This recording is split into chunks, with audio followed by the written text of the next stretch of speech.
Hai, Assalamualaikum, welcome back to my channel. So hari ni nak borak pasal apa? Tak ada.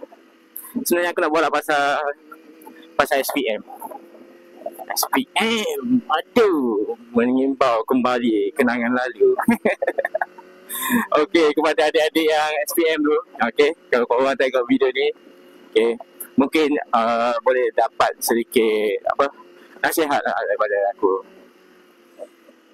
Okay, SPM ni bukannya sebenarnya nak bandingkan, nak result tu nak dibanding-bandingkan ke apa, nak menunjuk ke apa, tak ada.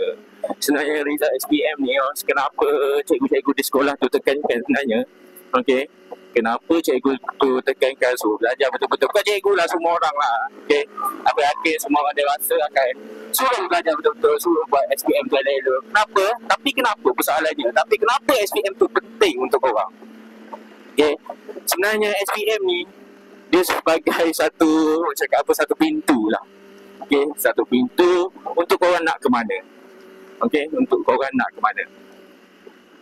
Ada orang dia nak masuk U, ada orang dia nak pergi ke situ, ke sini. Jadi korang kena score ikut apa yang syarat-syarat yang diperlukan untuk tempat korang yang nak belajar nanti. Okay, jadi korang perlu lepasilah syarat-syarat minimum tu. Tapi kalau korang dapat result yang terbaik, maka terbuka luas lagi. Korang boleh minta apa-apa yang korang nak. Faham tak? Korang boleh minta apa je korang nak. Yang tak nak pun korang boleh minta juga. Tu kelebihan result yang bagus lah. Okay, result yang bagus ni tak adalah nak straight A.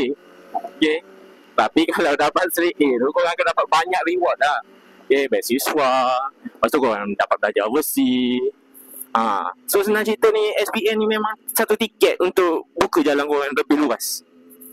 Bukan satu jalan je. Kalau result tak bagus, satu jalan je. Kalau semua face, kalau silap tak ada jalan langsung.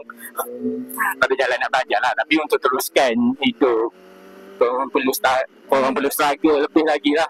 Okay, daripada budak yang belajar, korang nak belajar situ susah sini, korang perlu struggle. Okay, itulah nasihat aku. Jadi SPM ni minggu depan buat betul-betul. Yang paling penting, jangan tak adil bro. Jangan tak adil. Korang kena adil. Paling kurang adil lah. Walaupun tak tahu lah. Kalau tak adil lah, tak tahu lah. Jaga apa yang teruk lah. Memang tak fikir masa depan. Ya, saya aku belajar betul-betul. Okay, buat yang terbaik. Good luck.